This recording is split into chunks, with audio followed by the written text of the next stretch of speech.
নমস্কার বন্ধুরা। বিদেশিদের রেশন কার্ড বাতিলের নির্দেশ কি বললেন নতুন খাদ্যমন্ত্রী অশোক কীর্তনিয়া। বন্ধুরা, পশ্চিমবঙ্গের নতুন খাদ্যমন্ত্রী অশোক কীর্তনিয়া সম্প্রতি উত্তর চব্বিশ পরগনা বনগাঁয় এক গুরুত্বপূর্ণ ঘোষণা করেছেন। তিনি জানিয়েছেন, এই রাজ্যে বসবাসকারী বিদেশি নাগরিকদের নামে থাকা রেশন কার্ড অবিলম্বে বাতিল করার জন্য খাদ্য দপ্তরের আধিকারিকদের নির্দেশ দেওয়া হয়েছে। এই ঘোষণার পর থেকেই রাজ্যের রাজনৈতিক ও সাধারণ মানুষের মধ্যে ব্যাপক আলোচনা শুরু হয়েছে। তো বন্ধুরা, কেন এই সিদ্ধান্ত? খাদ্যমন্ত্রী দাবি, বহু বিদেশি নাগরিক অবৈধভাবে রেশন কার্ডের সুবিধা ভোগ করছেন। শুধু তাই নয়, এমন অনেক সরকারি চাকরিজীবী এবং নিয়মিত আয়করদাতাও বিপিএল রেশন কার্ড ব্যবহার করছেন, যারা প্রকৃতপক্ষে এই সুবিধার যোগ্য নন। ফলে প্রকৃত দরিদ্র মানুষ অনেক সময় বঞ্চিত হচ্ছেন। মুখ্যমন্ত্রী স্পষ্ট ভাষায় বলেছেন, তারা যারা বেআইনিভাবে রেশনের সুবিধা নিচ্ছেন তাদের বিরুদ্ধে কঠোর ব্যবস্থা নেওয়া হবে।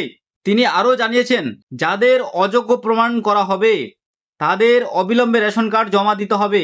নির্দেশ অমান্য করলে কিন্তু আইনি পদক্ষেপ নেওয়া হতে পারে। খাদ্য দপ্তরে তদন্ত শুরু। দায়িত্ব গ্রহণের পর থেকেই খাদ্যমন্ত্রী ঘোষণা করেছিলেন যে খাদ্য দপ্তরের সমস্ত দুর্নীতি তদন্ত করা হবে, রেশন ব্যবস্থায় স্বচ্ছতা ফিরিয়ে আনা হবে তার প্রধান লক্ষ্য বলে জানিয়েছেন তিনি। খাদ্য দপ্তরের সূত্রে খবর, উপভোক্তা তালিকায় বহু ভুয়ো নাম এবং বিদেশি নাগরিকদের অস্তিত্ব পাওয়া গেছে। সেই কারণেই এই বিশেষ অভিযান শুরু হয়েছে। বন্ধুরা, এবার থেকে রেশনে আটার বদলে গম দেওয়ার সিদ্ধান্ত। রেশন ব্যবস্থায় আরও পরিবর্তন কোথাও ঘোষণা করেছেন খাদ্যমন্ত্রী। তিনি জানিয়েছেন, আগামী জুন মাস থেকে রেশনে আটার বদলে সরাসরি গম দেওয়া হবে। সরকারের মতে এতে অনিয়ম কমবে এবং সাধারণ মানুষও সরাসরি উপকৃত হবেন। দুয়ারে সরকার বা দুয়ারে রেশন প্রকল্প কি বন্ধ হবে? পূর্ববর্তী সরকার চালু করেছিলেন দুয়ারে রেশন প্রকল্প। এই প্রকল্পের মাধ্যমে সাধারণ মানুষের বাড়িতে পৌঁছে দেওয়া হতো রেশন সামগ্রী। এই প্রকল্পের ভবিষ্যতে চালু থাকবে কিনা সেই প্রশ্নের উত্তরে খাদ্যমন্ত্রী বলেন, সরকারের কাছে এই প্রকল্প চালিয়ে যাওয়ার মতো সংস্থান আছে কিনা তা খতিয়ে দেখা হবে। প্রয়োজন হলে ভবিষ্যতে প্রকল্প বন্ধ হতে পারে। বন্ধুরা, মতুয়া ও উদ্বাস্তু হিন্দুদের জন্য কি বার্তা? মন্ত্রী বিশেষভাবে মতুয়া ও উদ্বাস্তু হিন্দুদের উদ্দেশ্যে বলেন, যাদের নাম বাদ পড়েছে বা আবেদনে বিচারাধীন রয়েছে তারা যেন দ্রুত সিটিজেনশিপ অ্যামেন্ডমেন্ট অ্যাক্ট বা সিএএ এর মাধ্যমে নাগরিকত্বের আবেদন করেন। তার বক্তব্য অনুযায়ী নাগরিকত্বের কার্ড পেতে কিছুটা সময় লাগলেও আবেদনকারীরা সরকারি সুযোগ সুবিধা থেকে বঞ্চিত হবেন না।